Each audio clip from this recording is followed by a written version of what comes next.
semalam 3 saksi yang kemarin diperiksa itu ada sampai jam 4.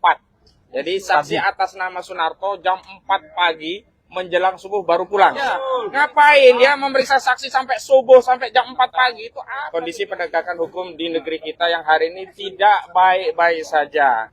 Penegakan hukum yang timpang, berat sebelah, tebang pilih, pilih tebang. Apa indikatornya? Semalam 3 saksi yang kemarin diperiksa itu ada sampai jam 4. Jadi saksi atas nama Sunarto jam 4 pagi menjelang subuh baru pulang. Ini sebuah pemeriksaan yang tidak manusiawi. Tidak memperhatikan kondisi fisik orang yang semestinya sudah istirahat. Ini melanggar hak asasi manusia. Jadi begini, saksi itu kan orang yang akan diambil keterangannya berkaitan dengan suatu peristiwa yang dia lihat, dia dengar, dia alami sendiri. Dan pengambilan keterangan itu tentu dalam batas-batas waktu yang bisa diberikan secara baik begitu. Jadi jam 4 subuh itu, jam subuh baru pulang. Tidak manusiawi. Jadi ada yang jam 4 subuh, ada yang jam 9 malam, ada juga yang 12 malam. Jadi kemarin kami informasikan ada 3 saksi. Yang pertama Bu Meriati jam 9-an, yang kedua Arif Nugroho itu jam sekitar setengah 12-an, dan terakhir saksi atas nama Sunarto itu berakhir sampai jam 4. Jadi 3 saksi ini, yang pertama adalah dari aktivis, yang kedua itu dari jurnalis Arif Nugroho, dan yang ketiga dari YouTuber Sunarto. Dan karena itu saya mengimbau, apalagi Pak Kapoldanya kan baru dilantik, tadi ada sertijab. Pak Kapolda yang baru, tolong Pak awasi penyidik agar melakukan pemeriksaan yang manusiawi lah. Dan kami nanti akan sampaikan kepada penyidik bahwa pemeriksaan hari ini selambat-lambatnya sampai maghrib lah.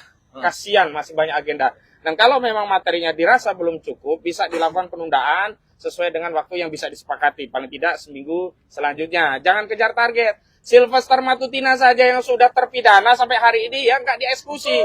Ya, ngapain dia memeriksa saksi sampai subuh, sampai jam 4 pagi? Itu apa tujuannya kalau tidak ingin ya menebarkan teror kepada saksi, seolah-olah ya ini saksi akan dijadikan tersangka.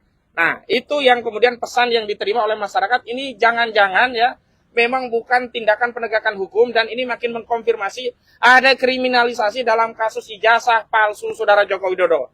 Apa itu kriminalisasi? Yakni satu peristiwa yang sebenarnya bukan kejahatan, yakni peristiwa kemerdekaan berpendapat, bahkan pendapat yang berdasarkan ya intelektual yang dikaji secara ilmiah itu dipaksakan seolah-olah menjadi kejahatan. Dan kemarin di Jogja kita juga sudah komplain ada tindakan-tindakan kemerdekaan berserikat, berkumpul dan menyampaikan pendapat yang diberangus dengan cara-cara yang tidak manusiawi, katrok ya. Cara-cara yang deso, cara-cara yang tidak intelektual. Harusnya buku dilawan dengan buku. Saya ingatkan kepada negara ini, sudah ada 2 anak bangsa yang menjadi korban karena buku, yakni Jokowi Undercover 2. Jangan sampai ya buku yang harusnya dijawab secara ilmiah, yang Pak Roy Suryo, ya Pak Rizwan Syarifat dan Dr. Tifa membuat buku judulnya apa? Jokowi's White Paper. Itu ilmiah, kaji. Kalau memang nggak siap dengan beda pendapat, keluar dari republik ini. Karena konstitusi di republik ini menyatakan berpendapat itu adalah hak konstitusional, dan memang dalam konteks berpendapat itu tidak mungkin sama, ada perbedaan. Dan kalaupun ada kesalahan berpendapat, itu juga bukan kejahatan. Jadi jangan sampai orang takut berpendapat karena apa? Pertama, beda berpendapat. Yang kedua, salah berpendapat. Padahal beda pendapat dan salah berpendapat itu bagian dari hak konstitusional, bukan maling, bukan korupsi, bukan kejahatan yang bisa dipidana. Nah, itu yang pertama. Yang kedua, sejak awal kami sudah komplain ada penyelundupan hukum di kasus ini. Tapi ternyata ada 2 tindakan sekaligus.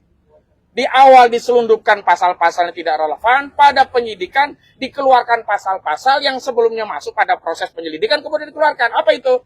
Yang pertama, ini kan kasusnya 311, 310 KUHP dan 27A yang berkaitan dengan fitnah dan pencemaran. Tapi tiba-tiba dimasukkan ada pasal 35 dan 32 Undang-Undang ITE yang ancamannya 12 tahun dan 8 tahun begitu. Ya, yang kedua, bukan diselundupkan, justru dikeluarkan. Sebelumnya laporan dari yang awalnya katanya Pradi Bersatu, begitu SPDP tidak ada itu pelapor atas nama Pradi Bersatu, yang ada hanya Lecumanan. Sebelumnya ada pasal 28 ayat 3 Undang-Undang ITE, junto pasal 45A ayat 3 Undang-Undang ITE. Yang terbaru diubah dengan Undang-Undang nomor 1 tahun 2024 yang merupakan perubahan kedua atas Undang-Undang nomor 19 tahun 2016 yang merupakan perubahan dari Undang-Undang nomor 11 tahun 2008 tentang ITE, Informasi dan Transaksi Elektronik. Kenapa? Pasal 28 ayat 3 itu mengedarkan kabar bohong yang menerbitkan kerusuhan, yang mengakibatkan kerusuhan. Ternyata yang bohong itu justru Pradi Bersatu. Sebelumnya kalau wawancara kemana-mana, dia katakan Pradi Bersatu melaporkan, Pradi Bersatu melaporkan. Ternyata setelah SPDP tidak ada pelapor atas nama Pradi Bersatu. Begitu kami kritik ini ada kebohongan, pasal 28 ayat 3 tentang pasal kebohongan ini hilang.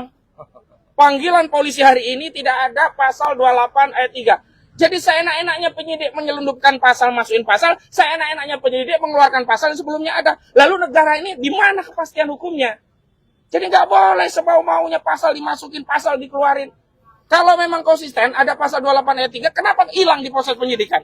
Nanti dalilnya itu kan kewenangan penyidik. Nggak bisa ya, kewenangan itu ada batasan. Kalau sejak awal pasalnya apa, itu konsisten. Dan harusnya kalau memang pasalnya 310, 311, dan 27A tentang pencemaran dan fitnah, nggak relevan, nggak boleh diterima pasal 35. Dan disitulah ya ada intensi yang jahat dari pelapor, yakni Saudara Joko Widodo, ingin ya agar orang yang tersangka dengan status walaupun pencemaran karena ada pasal 35-nya, itu bisa ditahan. Walaupun nanti di pengadilan nggak terbukti 35-nya, yang penting dalam proses penyidikan bisa untuk nahan. Ini jahat ini. Dan hukum kita ini nggak boleh seperti itu. Tangkap duluan, tahan duluan, putusan urusan belakangan. Terbukti dalam kasus Gus Nur, itu kan sebelumnya muncul 156A KUHP. Karena apa? Ya, ngubah hal itu dianggap penistaan agama. Masuk ke 156A KUHP. Kedua, kabar bohong. Ketiga, delik sara. Ujung-ujungnya apa? Kabar bohongnya nggak terbukti. 156A tentang penodaan nggak terbukti. Yang terbukti hanya 28A. Itu pun sampai hari ini ya. Apakah nggak boleh kita ya menyampaikan pendapat yang konsekuensinya itu memang benci. Kita benci kebohongan. Apa nggak boleh benci kebohongan? Kita benci orang tukang bohong. Apa nggak boleh benci tukang bohong? Hak masyarakat kalau mencintai keadilan dan membenci kebohongan. Hak masyarakat kalau mencintai kejujuran, termasuk orang yang membawa kejujuran, dan membenci orang yang tidak pernah jujur, orang yang berulang kali bohong. Jadi sekali lagi saya ingin tegaskan kepada penyidik Polda Metro Jaya, profesional. Dan salah satu indikator profesionalnya hari ini adalah tidak boleh ada pemeriksaan yang melebihi batas-batas yang kemudian itu tidak dianggap wajar. Yang wajar itu ya sampai maghrib lah. Karena Pak Roy, Pak Rizal, juga Bu Kurnia itu punya keluarga. Nah yang terakhir, saya mau informasikan hari ini pemeriksaannya ada 3 klien kami. Pertama Pak Roy Suryo. Ini adalah pemeriksaan yang pertama di tingkat penyidikan. Sebelumnya sudah pernah diperiksa di tingkat penyelidikan. Yang kedua, Kurnia Triroyani. Yang ketiga, Bung Rizal Fadilah. Kalau Pak Roy ini akademisi, peneliti, Bu Kurnia ini advokat. Yang ketiga, Pak Rizal Fadilah ini aktivis. Jadi ada 3 genre ya hari ini yang diperiksa.